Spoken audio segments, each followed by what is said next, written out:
नमो भगवते वासुदेवाय।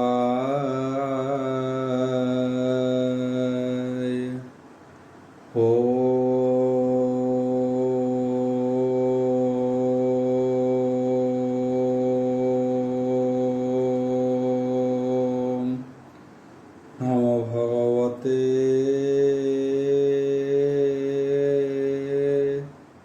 वासुदेवाय। यथा मंगलाचरण भाग्यसाजस्य वंदने लक्ष्ये सुजच वक्ष्यसि जसते हृदय वसति तनुसिंहं भजे। विश्व सर्वदिवा लक्षणं श्रीकृष्णाख्यो परोध्याम जगोध्याम नमामि तत। माधव माधव वश्य सर्वसिद्धि विनायते वंदे परस्परत्यं परस्परं प्रियलोकं। मूकं करति वाचलं पंगु लंघयते गिरि यत्कृपाः तमः वन्दे परमानन्दो माधव। जो ब्राह्मण रुद्रेण तु स्तुतन्ति दैवस्तव देवसंग पद पश्यन्ति जो समज्ञा ध्यान वसते गदगदे मनसा पश्यन्ति जो योगिना जसन्ते न बुद्धिसुरासुरगण देवायस्तुते नमः। नारायणं नमस्कृत्यं नरचैव नरोत्तमं देवी सरस्वती व्यासं ततो जयमुदीरयेत्। प्रथम अध्याय सप्तम स्कंद प्रथम अध्याय। बोल पुरंदर ही बोल। नम नृसिंह चरण अनादि परम कारण लीला बिहुरे तनु धरी महत्व के पहारे धरी करी कृष्ण चरणे देई चित बोलंती व्यासहंकर सुत।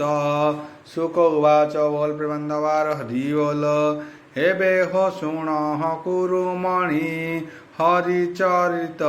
सुधावाणी जन्म वासना कर्म फले प्राणी भजन्ति हि शयले। सप्तम स्कंदे हे भागवते कहिबा शुण एक चिते कहिबा पंच तत्व गुण शुण नृपति सावधान कर्म वासना रूप धरी बेनि प्रकारे से संचरी शुभ अशुभ बेनि पदे प्रकाश करे दे हेतु दुहादे महत अपमान कोपे असुर जन्म तृप पुत्र रूपे पुण महत अनुग्रह से कर्म फल से कर्म शुभ फल बहे शुण कहिबा प्रिय भावे जे जहु जे महंत प्रस्तावे वैकुंठ हरि द्वारपाल जय विजय महाबल सेवेनी भाई हरिद्वारे खटंती सेवा अनुसारे चतु तुच्छ सनक कोपे फले जन्मिले असुरंक कोले ब्राह्मणे अपराध करी जन्म लभिले हे देह धरी असुर अंशे हे अवतार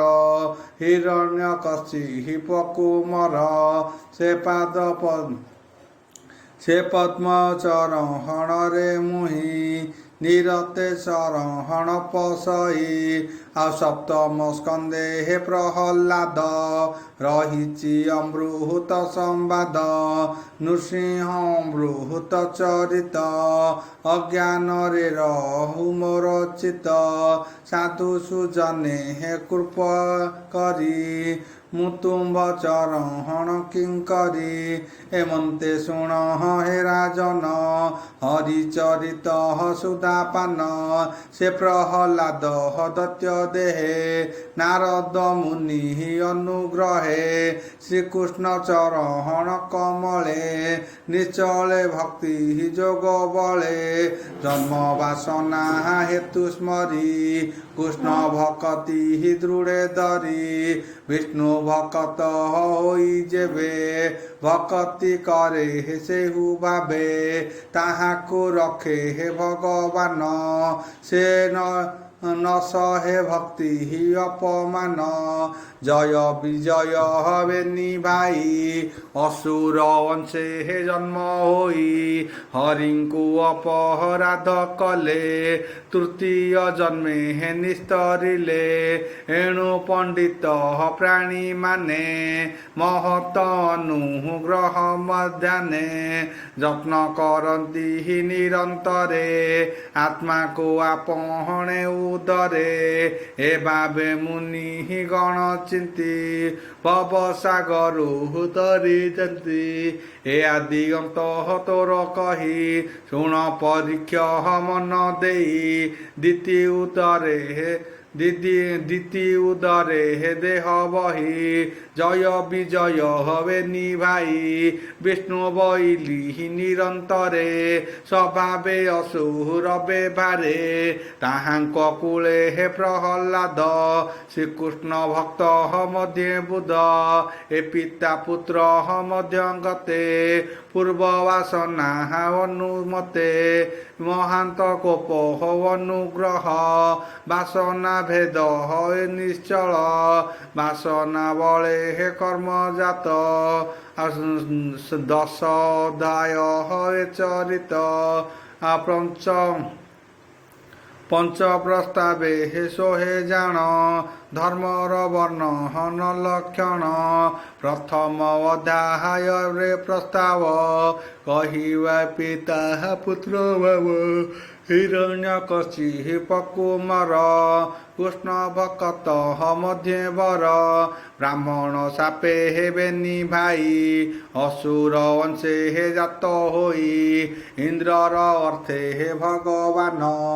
ଅସୁର କଲେ ହେ କୁନିଧନ ତେଣୁ କଶ୍ୟପ ଋଷି ନାରୀ ସେ ଦିତି ମନେ ହେ କୋପ କରି ପୁତ୍ରଙ୍କ ମରଣ ବିଶ୍ୱାସେ ନିର୍ଘାତେ ରୋଦେ ଦଶ ଦିଶେ ହେମନ୍ତେ ଶୁକ ବାକ୍ୟ ଶୁଣି ବୋଲେ ପାଣ୍ଡବ ଚୂଡ଼ାମଣି ପରୀକ୍ଷିତ ଓବାଚ ବୋଲ ପ୍ରବନ୍ଧବାର ହରି ବୋଲ ଆଭ ମୁନି ଶୁଣ ମୋ ବଚନ ସେ ହରି ସର୍ବ ଘଟେ ପୂର୍ଣ୍ଣ ପ୍ରିୟ ଅପ୍ରିୟ ନାହିଁ ଯାର ବିଶେଷ ଶରଣ ସଦର ସେ କିମ୍ପା ଇନ୍ଦ୍ରଙ୍କ ବୋଇଲେ ନିର୍ଦ୍ଦୟ ଅସୁର ସଂହାରେ ବିଷୟ ତବ ହୋଇ ତାହାର ଯେ ହରି ଜଗତ ସୋଦର ଶରଣ ସୁରଗଣଙ୍କ ପକ୍ଷ ଧରେ ନିଷ୍ଠୁର ଅସୁର ସଂହାରେ ସେ ହରି ସର୍ବ ଜୀବ ଗତି ସେ ନିକି ଆଚହରେ ଅନିକି ଅଶେଷ ଜନ୍ତୁ ହୃଦେ ଥାଇ ଅନ୍ତରେ ସର୍ବ ସେ ଦେଖଇ ଆତ୍ମାର ନିସ୍ତାରଣ କରେ ସେ କିମ୍ପା ଭେଦ ବୁଦ୍ଧି ଧରେ ଦେବ ଅସୁର ତାର ଦେହି ସମ ବିଷମ ତାର କହି ସ୍ୱଭାବେ ତ୍ରିଗୁଣ ଶରୀର ଯେ ନିରଞ୍ଜନ ନିର୍ବିକାର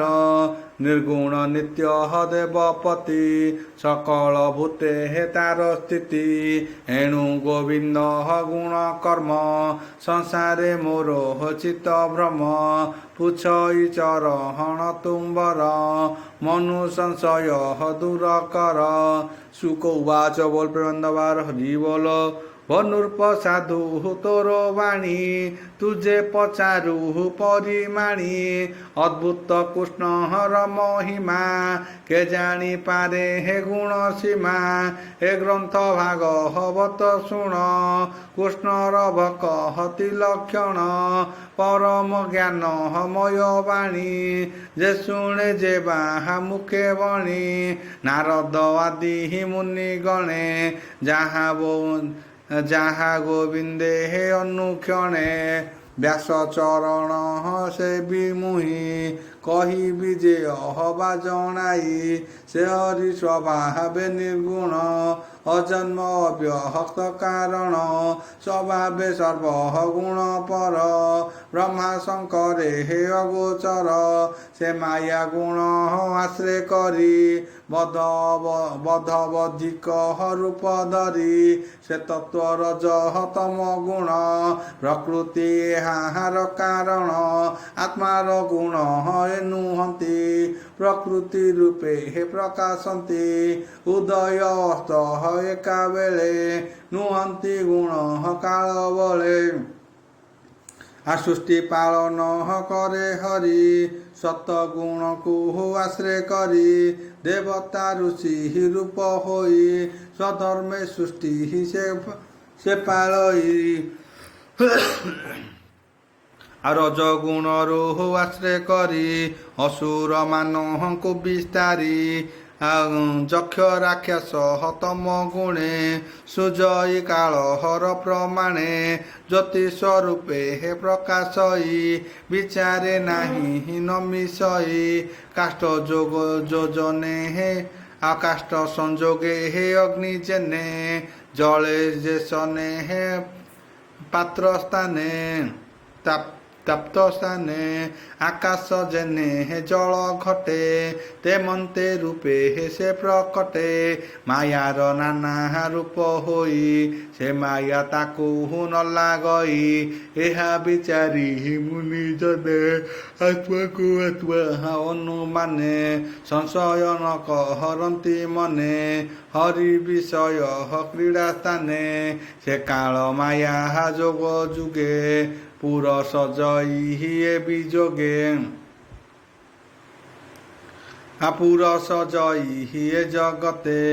ରଜଗୁଣରୁ ସୃଷ୍ଟି କରେ କାରଣୁ ବ୍ରହ୍ମ ରୂପ ଧରେ ଦେବାଧିଦେବ ଦେହ ମଧ୍ୟେ ବସଇ ସତ୍ୱ ଅନୁବାଦେ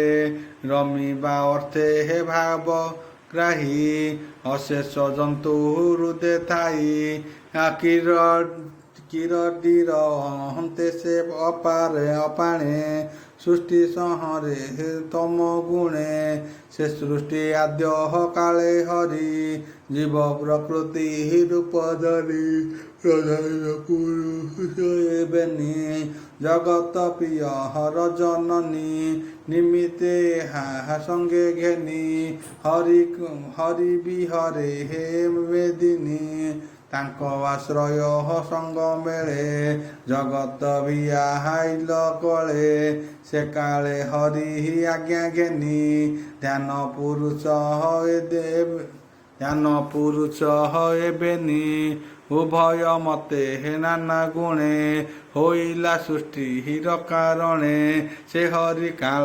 ରୂପ ଧରି ସାତ୍ୱିକ ଦେବଙ୍କୁ ଧରି ଦେବଙ୍କ ପ୍ରିୟ କର୍ମ କରେ ଅସୁର ବଳକୁ ସଂହାରେ ଏଣୁ ସେ ପ୍ରଭୁ ଭଗବାନ କହଇ ସୁର ପ୍ରିୟ ନାମ ରାଜାର ତାମସ ଗୁଣ ଯେତେ ତାଙ୍କୁ ସଂହରିଲେ ଅବିରତେ ଏବେ ହୋ ଶୁଣ ନରନାଥ କୃଷ୍ଣ ଚରିତ ଭାଗବତ ତାହାଙ୍କ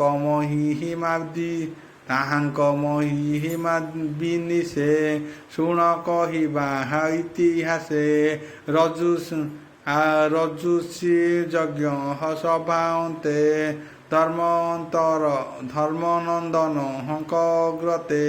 ନାରଦ ମୁନି ଯାହା କହି ସେ ସଭା ମଧ୍ୟେ ପାଞ୍ଚ ଭାଇ ଦେବକୀ ନନ୍ଦନର ତୁଲେ ଧର୍ମନନ୍ଦନ ପଚାରିଲେ ସେ ସଭା ମଧ୍ୟେ ଧର୍ମବଳା ନୟନେ ଅଦ୍ଭୁତ ଦେଖିଲା ଶିଶୁପାଳର ପଞ୍ଚ ପ୍ରାଣ ଗୋବିନ୍ଦେ ପଶିଲା ତକ୍ଷଣ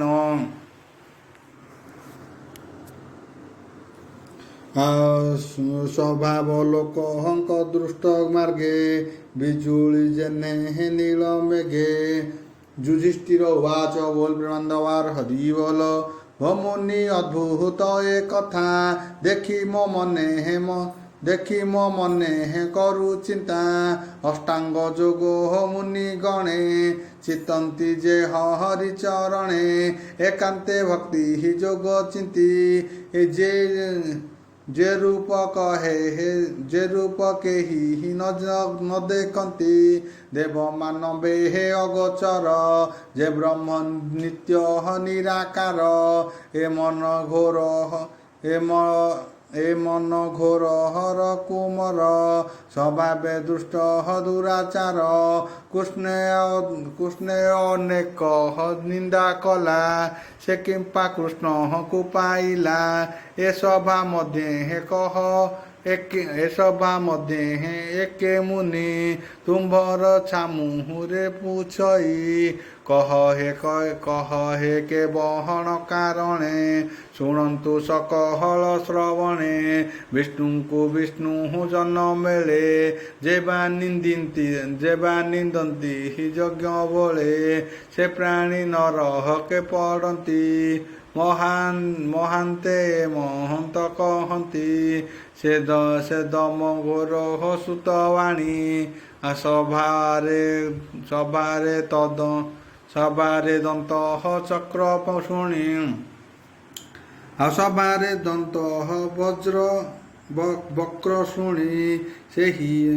ହସି ଆନନ୍ଦେ ନିନ୍ଦା କଲା ମୋତେ ନ ସନ୍ଦେହ ନ ଲାଗିଲା ଏବେ ନିଜନେ ନିନ୍ଦା କଲେ ସ୍ୱଭାବ ମଧ୍ୟେ ଏକ ତୁଲେ କୃଷ୍ଣଙ୍କୁ ନିନ୍ଦା କରି ତୁଣ୍ଡେ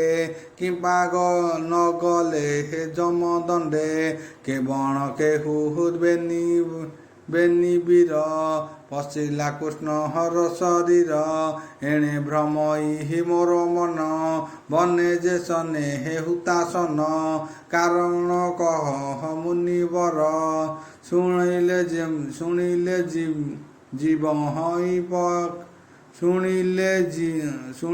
ଜୀବ ହଇ ପରତେ ସୁକ ଉବାଚ ବୋଲ ପ୍ରେମାନନ୍ଦବାର ହରି ବୋଲ ଏମନ୍ତେ ଧର୍ମ ସୁତବାଣୀ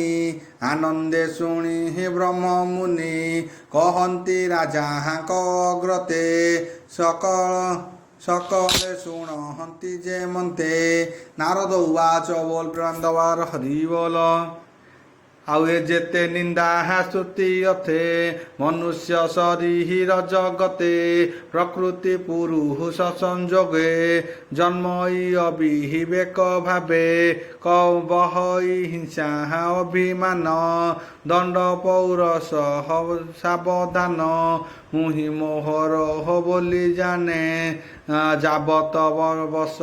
ତିନି ଗୁଣେ ଶରୀର ସ୍ୱଭାବ ଏମନ୍ତେ ସଂସାର ମଧ୍ୟେ ଛନ୍ତି ଯେତେ ଆଉ ଆତ୍ମାଭିମାନେ ଦେହ ବହି ବୁଲୁଦ୍ଧ ପ୍ରାଣୀ ବଧ ହୋଇ ସେ ପୁଣି କୈବଲ୍ୟ ଆସ୍ଥାନେ ନ ଘଟେ ଆତ୍ମା ଅନୁମାନେ ହରି ବିଷୟ କର୍ମ ଯେତେ କୈବଲ୍ୟ ଭୁଞ୍ଜି ପ୍ରାଣୀ ଅନ୍ତେ କେ ଭଜେ ରିପୁ ଅନୁକ୍ଷଣେ କି ଅବା ମିତ୍ର ଭାବ ସଧେ কে ଅବା ଜନେ ହେ ତାକୁ ଡରେ କେ ଅବା ପ୍ରିୟ ଭାବେ କରେ କେ କାମ ଭାବେ ହେ ଅନୁସରେ କେ ଅବା ସ୍ନେହ ଚିନ୍ତା କରେ ଏ ସର୍ବଜନେ ହେ ଅନ୍ତକାଳେ ପଶନ୍ତି ଚରଣ କମଳେ ନିତ୍ୟ ବୈରୀ ଭାବେ ଚିନ୍ତି ହରିଙ୍କୁ ଯେ ମହନ୍ତେ ଲବନ୍ତି ନିଶ୍ଚଳ ଚିତ୍ତ ନିତ୍ୟ ଧ୍ୟାୟୀ ଯୋଗୀଏ ଲଭିବା ତା ନାହିଁ ଏ ଭାବେ ନିଶ୍ଚୟ ମୋର ମନେ ଏବେ ଶୁଣ ସାବଧାନେ ଭ୍ରମ ଯେତେ ହେ ଜୀବ ମାରେ ଆଉ ଭ୍ରମର ଯେତେ ହେ କୀଟ ମାରେ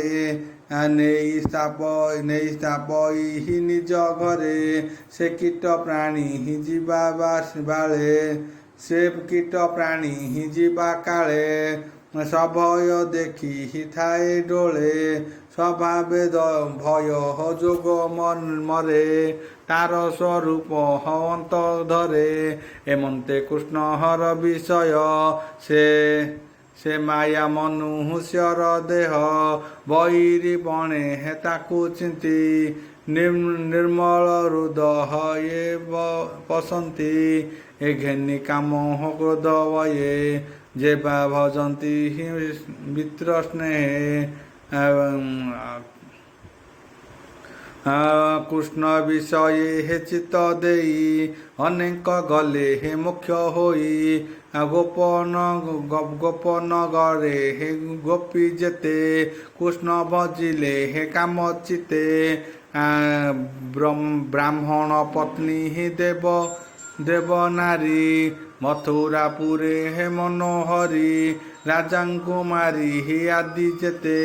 ତରିଲେ ଭାବି କାମ ଚିତେ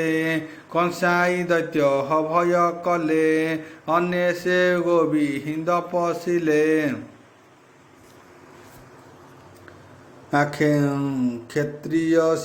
କ୍ଷତ୍ରିୟ ଶିଶୁ ପାଳ ଆଦି ତରିଲେ ତ ହୋଇ ହୀନ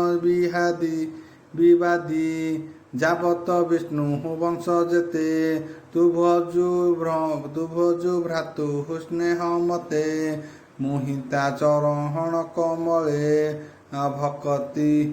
ଭକତି କର ହଇ ନିଶ୍ଚଳେ ପୂର୍ବେ ଯେ ବେଗେ ହେ ସତ୍ୟ ଯୁଗେ ନିତ୍ୟ ହଜିଲେ ହେ ଶତ୍ରୁ ଭାବେ ବ୍ରାହ୍ମଣ ସାପୁ ନାଶ ଗଲା ଅନ୍ତେ ସେ ନର ହକେ ପଡ଼ିଲା ଏଣୁ ହରିଙ୍କି ନାନା ମତେ ଯେ ଜପି ପାରେ ହେ ଦୃଢ଼ ଚିତେ ନିର୍ଭୟେ ଗୋବିନ୍ଦ ପଶନ୍ତି ଜନ୍ମ ମରଣୁ ନିସ୍ତରନ୍ତି ଯେ ତମ ଘୋର ହରଣ କାମିନୀ ତାହାର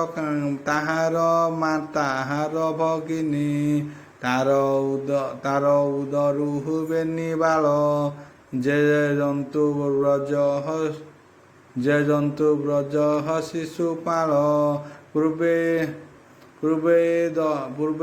ହରି ଦ୍ୱାର ଥିଲା ବ୍ରାହ୍ମଣେ ଅପରାଧ କଲେ ଏବେ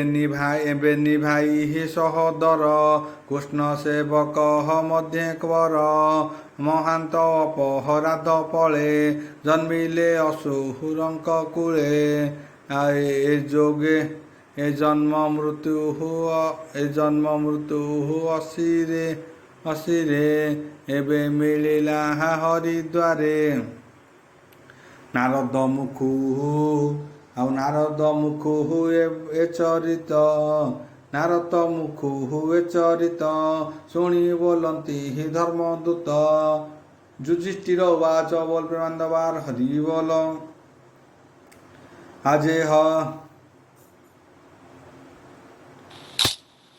ଆଜେ ହରି ନାମ ଉଚ୍ଚାରନ୍ତି ସେ ସର୍ବ ସଂକଟ ତରନ୍ତି ଯେ ହରିଦ୍ୱାର ପାଳ ପର୍ଷେ ପ୍ରାଣେ ଖଣ୍ଡନ୍ତି ଅନୁକ୍ଷଣେ ତାହାଙ୍କୁ କେବାହା ପାଶ ଦେଲା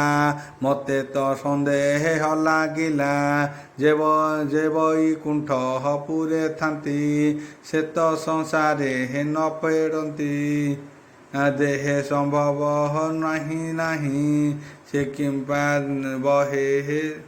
କିମ୍ପା ବହେ ନର ଦେହି କିରେ ହୋଇଲୁ ଦୁରାଚାର ଏଣୁ ସଂଶୟ ଚିତ ମୋର ଓ ମୁନି ମନୁ ତ ଚରଣେ କହ ଏକ ହବନ କାରଣେ। ଆଉ ଏମନ୍ତେ ଯୁଜି ହିଷ୍ଟିର ବଚନ ଶୁଣି ବ୍ରାହ୍ମଣ କୁନନ୍ଦନ ନାରଦ ଉବାଚ ବୋଲ ପ୍ରେମାନନ୍ଦବାର ହରି ବୋଲ।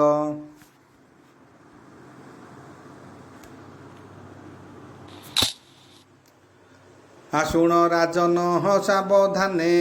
ଯେ କଥା ବିଷ୍ଣୁଙ୍କ ଭଜନେ ବ୍ରହ୍ମାଙ୍କ ପୁତ୍ର ଦେବବତୀ ସକଳ ସନାତନ ଆଦି ସେ ଚାରି ଭାବ ଏକ ଦିନେ ଭ୍ରମନ୍ତି ଏତିହି ନିଭୁବନେ ପୁଣି ସେ ଅନ୍ତହରିକ୍ଷେ ଗଲେ ବିଷ୍ଣୁର ଭୁବନେ ମିଳିଲେ ପ୍ରବେଶ ହେଲେ ଦ୍ୱାର ଦେଶେ ବିଷ୍ଣୁର ଦର୍ଶନ ଲାଳସେ ପଞ୍ଚଘଟ ବହରସ ପ୍ରାୟ ସର୍ବେ ଦିଶନ୍ତି ହି ଏକ ଦେହ ବାଳକ ସ୍ୱଭାବେ ଦିଗମ୍ବର ସ୍ୱଭାବେ ବ୍ରହ୍ମାଙ୍କ କୁମର ମରିଚି ଆଦି ମୁନି ଗଣେ ସେବନ୍ତି ତାହାଙ୍କୁ ଚରଣେ ତାଙ୍କୁ ବାଳକ ପ୍ରାଣ ନାହିଁ ଜୟ ବିଜୟ ହବେନି ଭାଇ ଉଲଗ୍ନ ଦେଖି ଦ୍ୱାର ପାଳେ ଦ୍ୱାର ନିରୋଧ କଲା ବେଳେ ତାହାଙ୍କ ମନ ହରି ପାଦେ ପଶି ନ ପାରିଲା ପ୍ରମାଦେ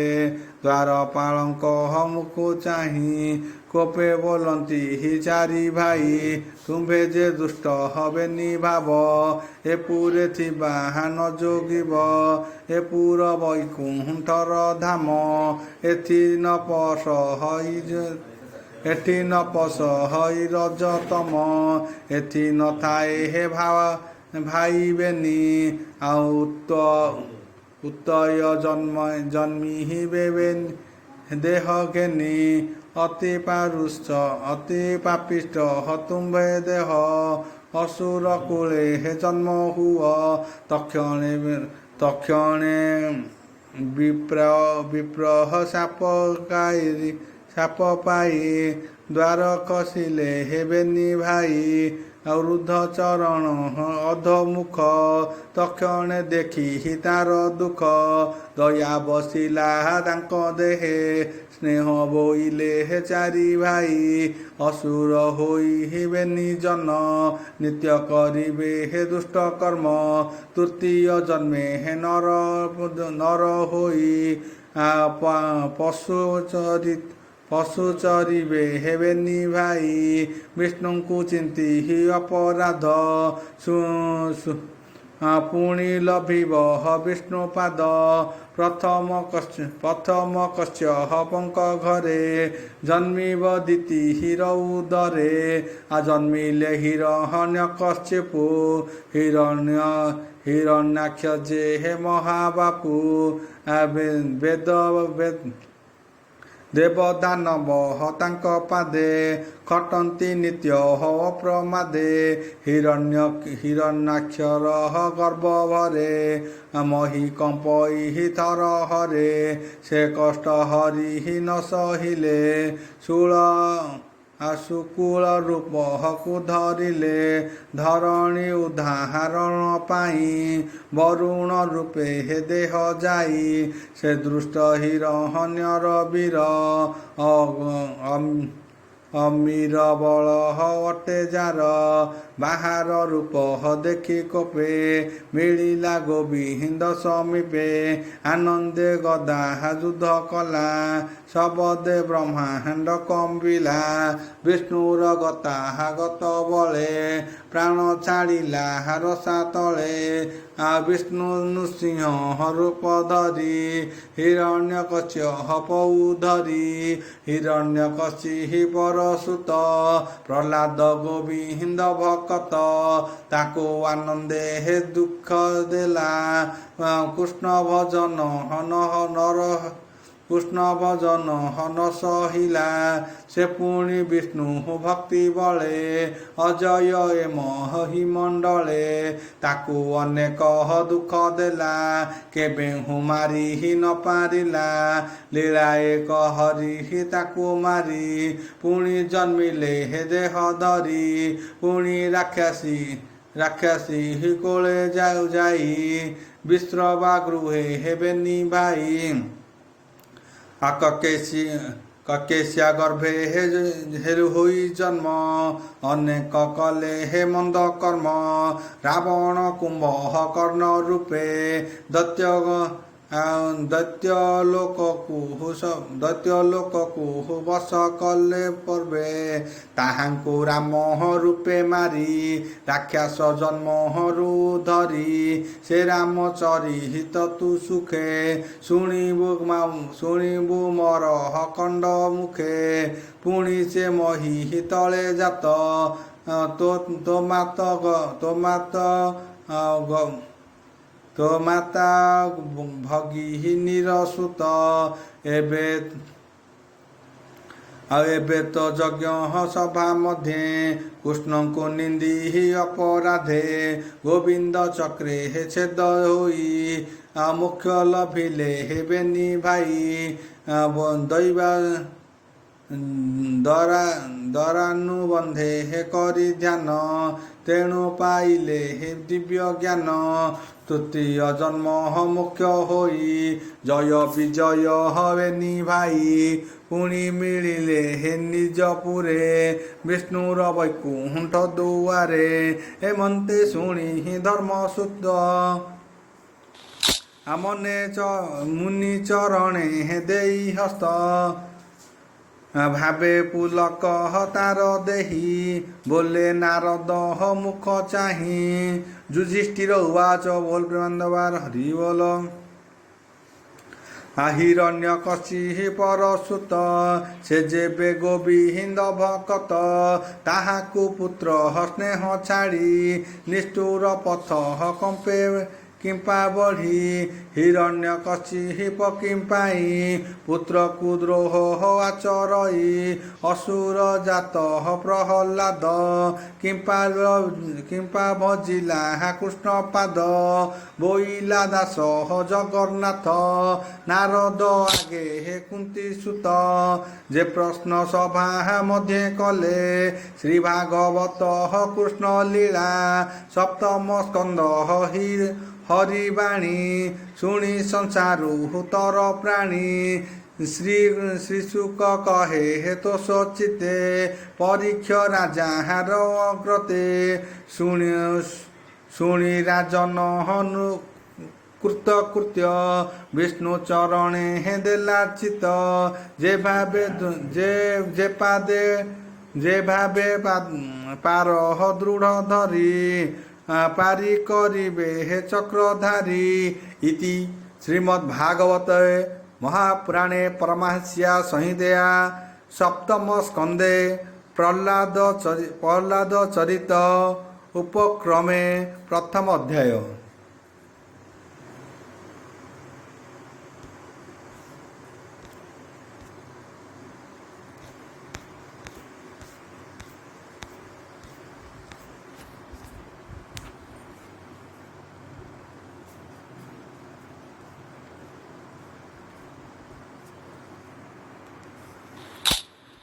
द्वितीय अध्याय